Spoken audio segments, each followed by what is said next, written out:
నమస్కారం వార్తలకి స్వాగతం ముందుగా ముఖ్యాంశాలు రాష్ట్ర ముఖ్యమంత్రి జగన్మోహన్ రెడ్డి వ్యక్తిగత రాబడిని పెంచుకునేందుకు చూపించిన శ్రద్ధ రాష్ట్ర అభివృద్ధిపై చూపలేదు పేర్కొన్న తిరుపతి తెలుగుదేశం పార్టీ పార్లమెంటు నియోజకవర్గ అధ్యక్షులు నరసింహ యాదవ్ మరియు మాజీ ఎమ్మెల్యే సుగుణమ్మ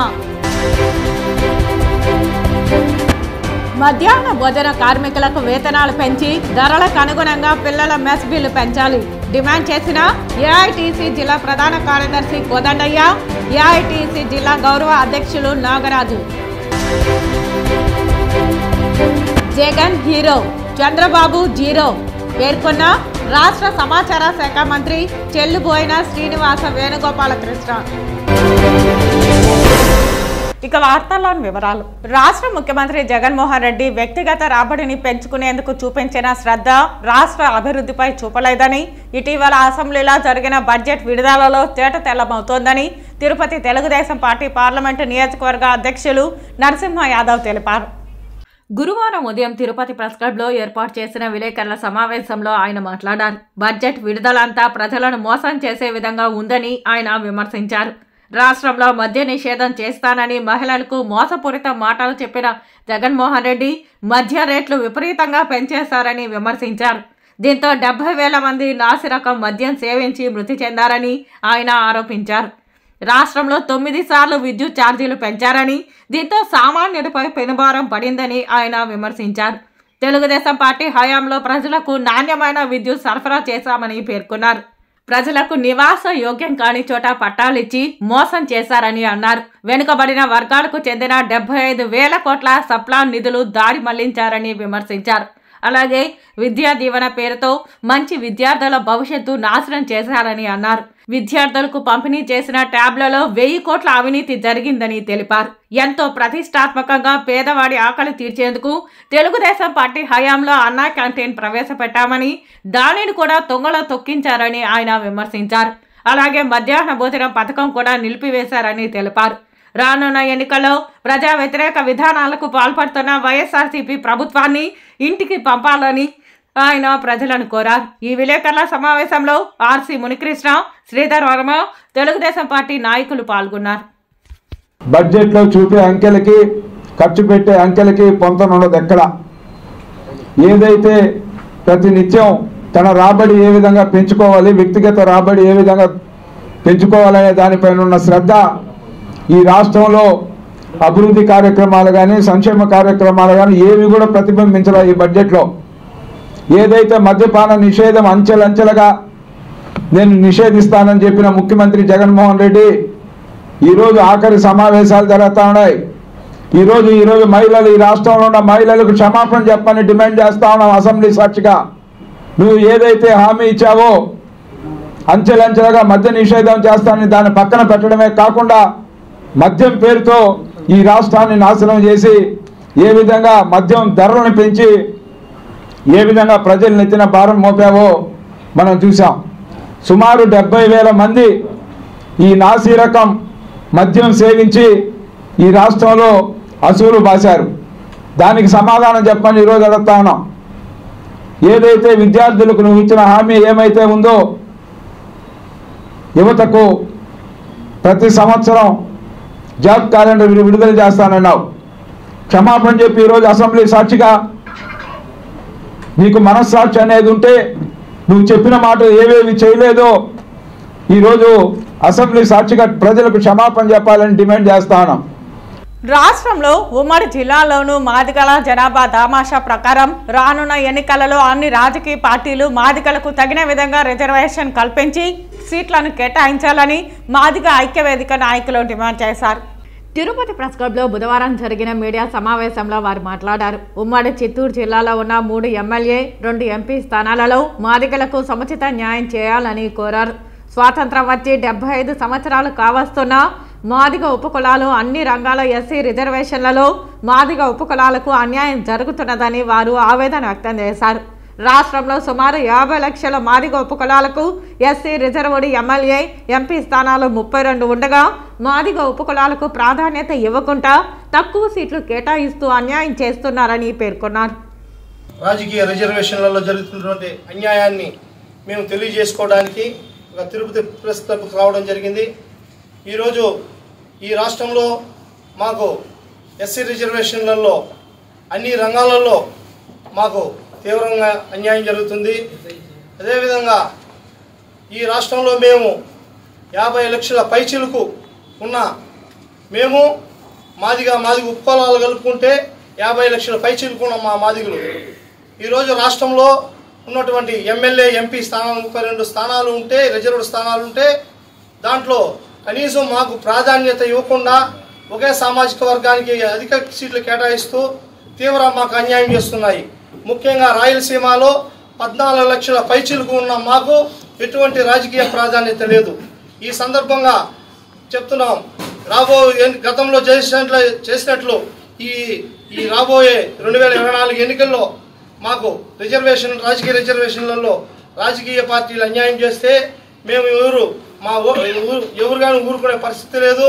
కాబట్టి మాకు రాబోతున్నటువంటి ఈ 2024 ఎన్నికల్లోనైనా మాకు అన్ని రిజర్వేషన్ స్థానాల్లో ఎస్సీ రిజర్వ్డ్ స్థానాల్లో ఉన్న ఎమ్మెల్యే ఎంపీ స్థానాలలో మాకు సగం సీట్లు కేటాయించాలని మేము పత్రికాముఖంగా ఈ యొక్క రాజకీయ పార్టీలన్నిటికీ మేము డిమాండ్ చేస్తున్నాం. అన్ని రాజకీయ పార్టీలు డిమాండ్ చేస్తున్నాం.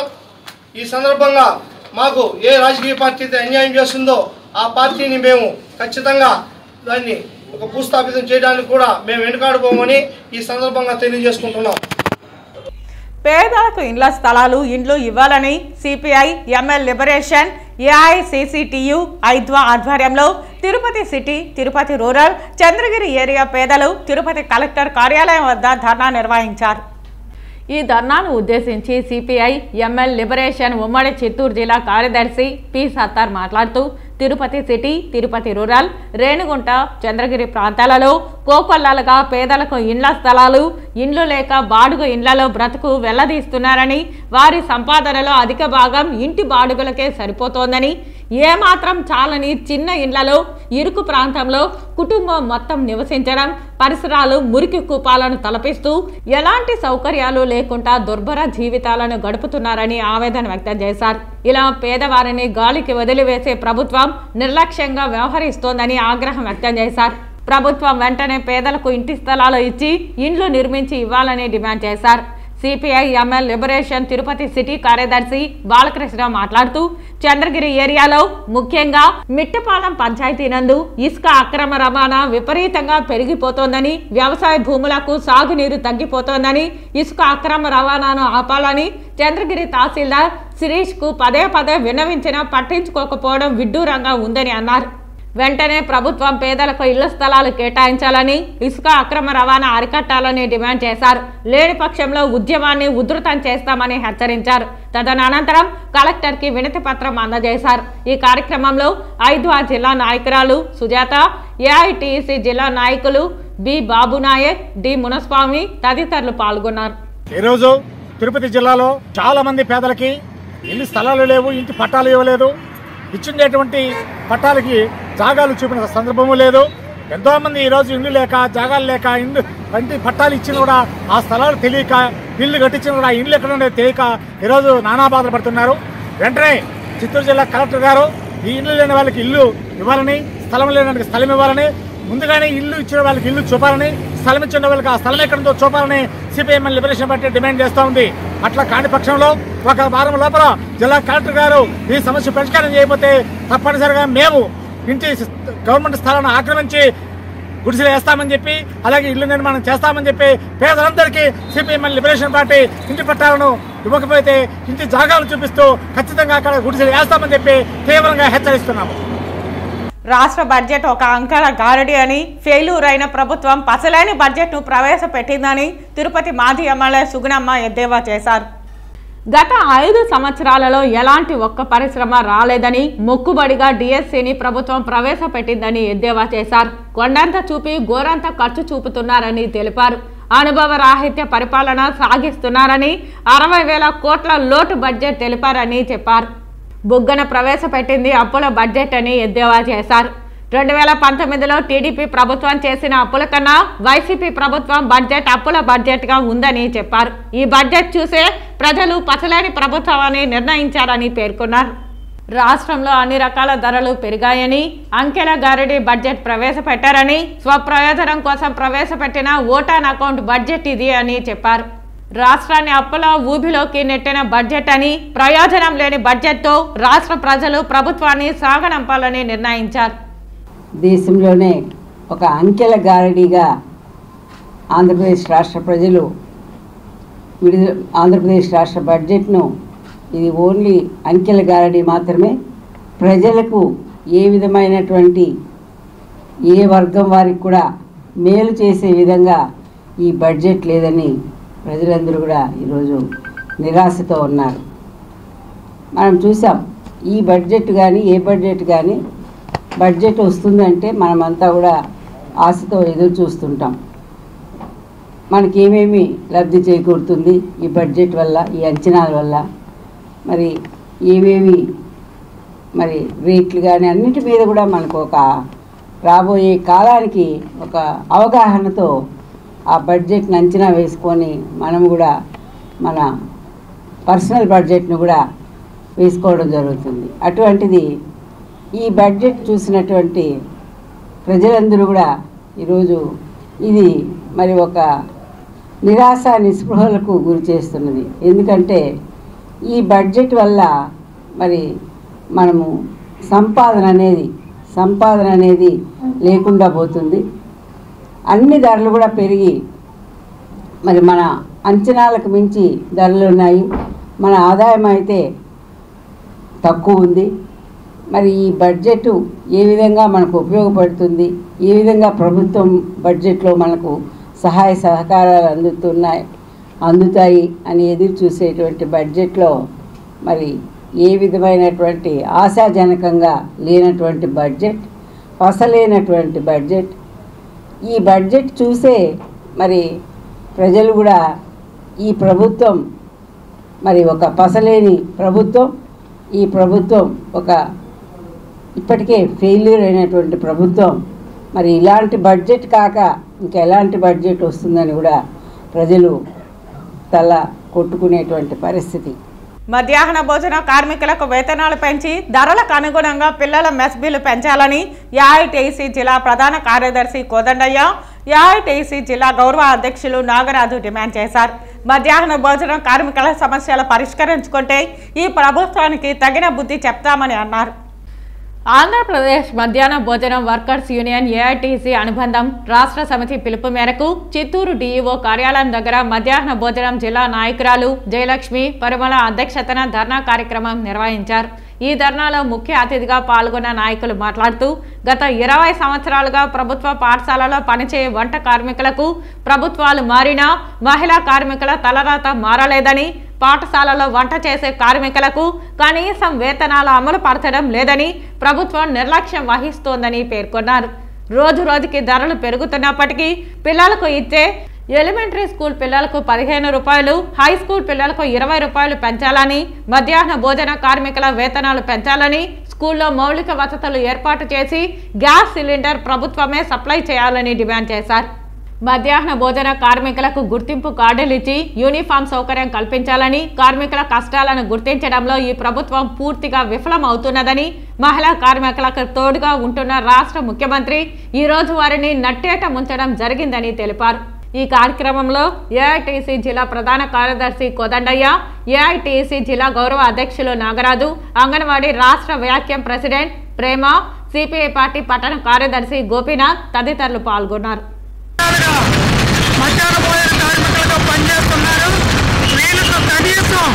మౌలిక వసతులు కూడా ప్రభుత్వ పాఠశాలలో ఏర్పాటు చేసే దాంట్లో రాష్ట్ర ప్రభుత్వం నిర్లక్ష్యం వహిస్తూ ఉంది.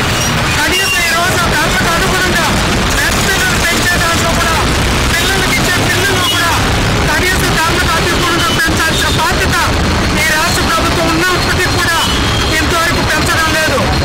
ఇప్పటికీ 3,000 రూపాయలు ఇస్తున్నారు. ఈరోజు ఉపాధి హామీ కూలి పని పోయినా రోజుకు 270 రూపాయలు ఈ రోజు వాళ్ళ కూలికి ఇస్తూ ఉంది. కానీ మధ్య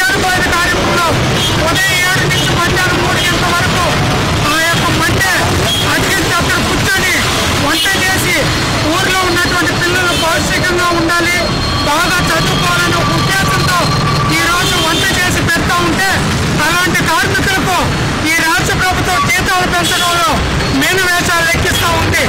ఇప్పుడు 3,000 రూపాయలు నువ్వు ఇస్తున్నావు. ఈరోజు పెరుగుతున్న ధరలకు అనుగుణంగా ఆ 3,000 రూపాయలతో ఆ కుటుంబం పోషించేదానికి వీలు అవుతుందని ఏఐటీసీగా ఈ రాష్ట్ర ప్రభుత్వం మేము అడుగుతున్నాం. గన్నవరం నుండి రేణిగుంట విమానాశ్రయానికి రాష్ట్ర హోంశాఖ మంత్రి తేనేటి వనిత మరియు రాష్ట్ర సమాచార శాఖ మంత్రి చెల్లుబోయిన శ్రీనివాస వేణుగోపాలకృష్ణ చేరుకున్నారు. ఈ సందర్భంగా చెల్లుబోయిన వేణుగోపాలకృష్ణ మాట్లాడుతూ జగన్ హీరో అని, చంద్రబాబు జీరో అని చెప్పారు. అనంతరం హోంమంత్రి తేనేటి వనిత మాట్లాడుతూ బీసీలు జగనన్న వెంటే ఉన్నారని, బీసీలు చంద్రబాబు మాయ మాటలు నమ్మే పరిస్థితుల్లో లేరని తెలిపారు. అనంతరం రోడ్డు మార్గాన తిరుపతికి బయలుదేరి వెళ్లారు. నిజం కావాలా, అబద్ధం కావాలా? అబద్ధం ఎన్ని మాటలైనా చెప్తారు. ఈ రెండు మీరే సాక్షులు. చంద్రబాబు నాయుడు ఎప్పుడు కూడా నిజాన్ని మాట్లాడని, చెప్పింది ఏది చేయడని, ఎన్నికల ముందు ఇచ్చి ఏ హామీని కూడా ప్రజల దగ్గర నిలబెట్టుకోలేదనేది ప్రూవ్డ్. అది 99, 94, 2004 ఆల్ ఫ్రీ అన్నాడు, ప్రజలు నమ్మలేదు, మొత్తం గెంటేశారు. అలాగే 2014లో అనుభవం ఉందన్నాడు, అక్కడ ఒకటి చిన్న లాజిక్ ఉంది, అనుభవం ఉందన్నాడు. అనుభవం దేనికి ఉంది? మోసం చేయడానికి ఉందని 19 వరకు తెలుసుకున్నారు ప్రజలు. అనుభవం మోసానికి ఉందని ప్రజలు తెలుసుకున్నారు. కాబట్టి నేను ఈ పని చేశాను, నేను చేసిన పనిని ఇంటికి చేరితే నాకు ఓటు వేయమని అడిగే ధైర్యం ఈ రాష్ట్ర చరిత్రలో, దేశ చరిత్రలో ఒక జగన్మోహన్ రెడ్డి గారికి తప్ప ఇంకెవరికి లేదు. చంద్రబాబు నాయుడు అడగలడా? ఇవాళ చంద్రబాబు నాయుడు దుస్థితి ఏమిటి? తెలుగుదేశం పార్టీ ఎందుకు పెట్టారు? తెలుగువాడి ఆత్మగౌరవ రక్షణ, లేదా తెలుగువాడి ఆత్మాభిమాన రక్షణ అని ఎన్టీ రామారావు గారు పార్టీ పెడితే ఇవాళ తెలుగువాడి ఆత్మగౌరవ భక్షణ ఎవరు చేస్తున్నారు? చంద్రబాబు నాయుడు చేస్తున్నాడు. ఒక పొత్తు అన్నాడు పోని పవన్ కళ్యాణ్, మళ్ళీ ఇప్పుడు బీజేపీతో కలవాలంటున్నాడు. జగన్ అన్న ప్రతిపక్షంలో ఉన్నప్పుడు ఏలూరులో బీసీ సదస్సు పెట్టడం జరిగింది, బీసీ గర్జన. అక్కడ బీసీలందరూ బ్యాక్వర్డ్ కాస్ట్ కాదు, బ్యాక్ బోన్ మాకు అని చెప్పారు. ఆ విధంగానే ఈ రోజున క్యాబినెట్లో చూసినా, అలానే కౌన్సిల్లో చూసినా, లేదా గ్రౌండ్ లెవెల్లో ఏవైతే ఈ రోజున స్థానిక సంస్థలు జరిగినావో అక్కడ చూసినా, లేదా ఈ బీసీలు ఎవరైతే ఉన్నారో సోదరులు వాళ్ళందరికీ కూడా ఎన్ని సబ్ క్యాస్ట్లు ఉన్నాయో వాటన్నిటికీ కూడా కార్పొరేషన్లు ఏర్పాటు చేసినా, ఈ రోజున రాజ్యసభలో కూర్చోబెట్టిన బీసీలకు ఇచ్చినంత స్థానం గతంలో ఏ ముఖ్యమంత్రి కూడా ఇవ్వలేదు. ఈ రోజున బీసీలకు ఒక ప్రాముఖ్యతని కల్పించి ఒక రాజ్యాధికారాన్ని అప్పచెప్పింది జగన్ అన్న ఒక్కరే మాత్రమే చెప్పడానికి చాలా గర్వంగా ఉన్నారు. కానీ వాళ్ళు ఎందుకంటే ఎన్నికల దగ్గర పడుతుంది, ఏదో ఒకటి మాయ చేయాలి, మభ్య పెట్టాలి, బీసీలందరూ మా వైపు ఉన్నారని చెప్పుకున్నంత మాత్రాన వాళ్ళ వైపున ఉండదు. ఈ రోజున బీసీలందరికీ కూడా ఏ విధంగా న్యాయం జరిగింది, ఎవరు న్యాయం చేశారు, ఏ ప్రభుత్వం చేసింది, ఏ ముఖ్యమంత్రి చేశారు అని ఆలోచన చేస్తే జగన్ అన్న ఒక్కరే చేశారు అన్నది చాలా స్పష్టంగా తెలుసు. కోట్ల మంది భారతీయుల చిరకాల స్వప్నాన్ని నెరవేర్చి అయోధ్యలో దివ్య భవ్య మందిరాన్ని నిర్మించి బాలరాముని ప్రాణప్రతిష్ఠ చేసిన ప్రధాని నరేంద్ర మోదీకి కృతజ్ఞతలు తెలియజేస్తూ దేశంలో ప్రతిష్ఠ కలిగిన వ్యక్తులు తీర్మాన లేఖలను ప్రధానికి పంపించారు. 500 ఏళ్లుగా భారతీయుల నిరీక్షణకు ముగింపు పలుకుతూ కోట్ల మంది భారతీయుల ఆశలను, కలలను సాకారం చేస్తూ ప్రధాని నరేంద్ర మోదీ అందరి సహకారంతో అయోధ్యలో భవ్యరామ మందిరాన్ని అద్భుతంగా నిర్మించి అందులో స్వయంగా బాలరాముని విగ్రహ ప్రాణప్రతిష్ఠ వైభవంగా నిర్వహించారు. ఆ రోజున దేశం మొత్తం ఓ పండుగలా నిర్వహించుకున్నారు. ఈ సందర్భంగా ప్రధాని నరేంద్ర మోదీకి కృతజ్ఞతలు తెలుపుతూ దేశంలోని ప్రతిష్ఠ కలిగిన వ్యక్తులు తీర్మానం చేస్తూ ఆయనకు లేఖలను పంపుతున్నారు. అందులో భాగంగా తిరుపతి నగరంలో స్థానిక బీజేపీ సీనియర్ నాయకులు గుండాల గోపీనాథ్ రెడ్డి ఆధ్వర్యంలో రిటైర్డ్ ప్రొఫెసర్లు సుందర రామ్మూర్తి, కీర్తి వెంకయ్య, ప్రతాప్ స్వామీజీల నుంచి కృతజ్ఞత తీర్మానాలపై సంతకాలు చేపించి వాటిని ప్రధాని నరేంద్ర మోదీకి పోస్టల్ ద్వారా పంపారు. ఈ కార్యక్రమంలో బీజేపీ జిల్లా సాంస్కృతిక విభాగం convener Gundala Gopinath, BJP north మండల అధ్యక్షుడు ప్రభాకర్ నాయుడు, బీజేపీ తూర్పు మండల ప్రధాన కార్యదర్శి తొండమనాటి సుబ్రహ్మణ్యం రెడ్డి, బీజేపీ నాయకురాలు కళ్యాణి తదితరులు పాల్గొన్నారు. మొన్న జనవరి 22 భవ్య రామ మందిరం బాలరాముని ప్రాణ ప్రతిష్ఠ అంగరంగ వైభవంగా అయోధ్యలో బాలరామ మందిరం ఏర్పాటు చేశారు. మన గౌరవ ప్రధాని నరేంద్ర మోడీ గారి కృషి ఎంతో ఉంది దీంట్లో. ఈరోజు తిరుపతిలో మేమందరూ ఆయనకు ధన్యవాదాలు తెలుపుతూ తీర్మానం చేస్తూ ఈరోజు ప్రతిష్ట గల వ్యక్తుల నుంచి రిటైర్డ్ ప్రొఫెసర్లు శ్రీమాన్ సుందరమూర్తి గారు, వెంకయ్య సార్ గారు, మిగతా పెద్దల నుంచి వాళ్ళ దగ్గర నుంచి సంతకాలు సేకరించి నరేంద్ర మోడీ గారి ధన్యవాద తీర్మానాన్ని మేము పంపిస్తున్నాము. ప్రతి ఒక్కరు కూడా ఈ కాపీలంతా మేము దీంట్లో నెట్లో పెడతాము. దీన్ని తీసి ప్రతి ఒక్కరు ధన్యవాదాలు తెలిపే విధంగా కృషి చేయాలని తెలుపుకుంటూ జై శ్రీరామ్. కార్యక్రమంలో మంచి ప్రాజెక్ట్స్లో సక్సెస్ చేయటంలో కృతకృత్యులయ్యాడని, విజయం సాధించాడని నేను భావిస్తాను. ముఖ్యంగా అయోధ్య నిర్మాణము, శ్రీరామ మందిర నిర్మాణము, బాలరాముని విగ్రహ ప్రతిష్ట, 370 ఆర్టికల్, ఎన్నెన్నో సాధ్యం కానటువంటివి సాధ్యమని నిరూపించి ఒక ప్రపంచ దేశాల్లోనే ఒక పేరు ప్రఖ్యాతులు గడించినటువంటి, మన దేశానికి పేరు ప్రఖ్యాతులు తెచ్చినటువంటి నరేంద్ర మోడీ మన ప్రజల గుండెల్లో చిరస్థాయిగా మిగిలిపోతాడని నేను భావిస్తాను. మరలా కూడా నరేంద్ర మోడీ ప్రధాని ఇంకా పెండింగ్ సమస్యలు కూడా పూర్తి చేయాలని నేను భావిస్తున్నాను. కానీ ఈసారి తప్పనిసరిగా నరేంద్ర మోడీ ప్రధానమంత్రి మన దేశాన్ని పరమ వైభవ స్థితికి తీసుకొస్తాడని నేను ఆశిస్తున్నాను. జగనన్నకు చెబుతాం కార్యక్రమంలో వచ్చిన అర్జీలకు అధిక ప్రాధాన్యత ఇవ్వాలని, నిర్ణీత కాల వ్యవధిలోపు ప్రజల అర్జీలకు అర్థవంతంగా పరిష్కారం చూపాలని జిల్లా కలెక్టర్ లక్ష్మీషా అధికారులను ఆదేశించారు. జగనన్నకు చెబుతాం కార్యక్రమం గూడూరు నియోజకవర్గం చిల్లకూరు మండల కేంద్రం ఎంపీడీఓ కార్యాలయంలో కలెక్టర్ పలు ప్రాంతాల నుండి వచ్చిన వారి నుండి వినతులను స్వీకరించి అక్కడే ఆన్లైన్లో నమోదు చేసి పరిష్కరించడానికి ఆదేశాలు జారీ చేశారు. నిబంధనల మేరకు పరిష్కరించగలిగిన అర్జీలను త్వరితగతిన పరిష్కరించాలని, నిబంధనల పరిధిలోని పరిష్కరించలేని వాటిని అర్జీదారులకు స్పష్టంగా వివరించాలని తెలిపారు. రెవెన్యూకు సంబంధించి 51, housing 5, survey and land records 3, గురుకుల పాఠశాలకు సంబంధించి 2, విద్యుత్ శాఖ 1, నీటిపారుదల శాఖ 1, వైఎస్ఆర్ ఆరోగ్యశ్రీ 1, మొత్తంగా 69 వినతులు అందాయని జిల్లా అధికారులు జేకేసీలో వచ్చిన అర్జీలను సకాలంలో పరిష్కరించాల్సిందిగా జగనన్నకు చెబుతాం స్పందనకు హాజరైన వివిధ శాఖలకు సంబంధించిన జిల్లా అధికారులను కలెక్టర్ ఆదేశించారు. వివిధ శాఖల జిల్లా, డివిజన్, మండల స్థాయి అధికారులు, తహసీల్దార్ శ్రీనివాసులు, ఎంపీడీఓ భానుమూర్తి తదితర అధికారులు పాల్గొన్నారు. చంద్రగిరి పట్టణంలో కుక్కల గుంపులతో ప్రజలు బెంబేలెత్తుతున్నారు. రాత్రి వేళ వీధుల్లో ఒంటరిగా వెళ్లేందుకు ప్రజలు భయపడుతున్నారు. ఇందులో భాగంగా చంద్రగిరి గ్రామ పంచాయతీ సర్పంచ్ రూపా రామ్మూర్తి ఆదేశాలతో గురువారం చంద్రగిరి ఈవో మహేశ్వరయ్య పట్టణంలో కుక్కల నిర్మూలనలో భాగంగా వాటిని సంహరించుకుంటా వాటి సంతతి పెరగకుండా ఆపరేషన్లు చేయాలని బ్లూ క్రాస్ పిటిషన్తో కోర్టు ఆదేశాలు ఇచ్చిన వాటితో ఫలితం ఆపరేషన్ల బదులు వ్యాక్సిన్ ద్వారా కుక్కలకు సంతాన ఉత్పత్తి పెరగకుండా మరియు మనుషులను గాయపరిచినా వారు టీకాలు వేసుకోవాల్సిన అవసరం ఉండదని చంద్రగిరి ఈవో మహేశ్వరయ్య తెలిపారు. అంతేకాకుండా ఈరోజు పంచాయతీ సిబ్బంది ఆధ్వర్యంలో సుమారు 200కు పైగా కుక్కలకు వ్యాక్సిన్ వేయడం జరిగిందని, ఇంకా పట్టణంలో మిగిలిన వాటిని కూడా గుర్తించి 2-3 రోజుల్లో పట్టుకుని వ్యాక్సిన్ వేయడం జరుగుతుందని తెలిపారు. ఈ కార్యక్రమంలో గ్రామ పంచాయతీ మేస్త్రి శివ మరియు సిబ్బంది పాల్గొన్నారు. వార్తలు ముగించే ముందు ముఖ్యాంశాలు మరోసారి. రాష్ట్ర ముఖ్యమంత్రి జగన్మోహన్ రెడ్డి వ్యక్తిగత రాబడిని పెంచుకునేందుకు చూపించిన శ్రద్ధ రాష్ట్ర అభివృద్ధిపై చూపలేదు పేర్కొన్న తిరుపతి తెలుగుదేశం పార్టీ పార్లమెంటు నియోజకవర్గ అధ్యక్షులు నరసింహ యాదవ్ మరియు మాజీ ఎమ్మెల్యే సుగుణమ్మ.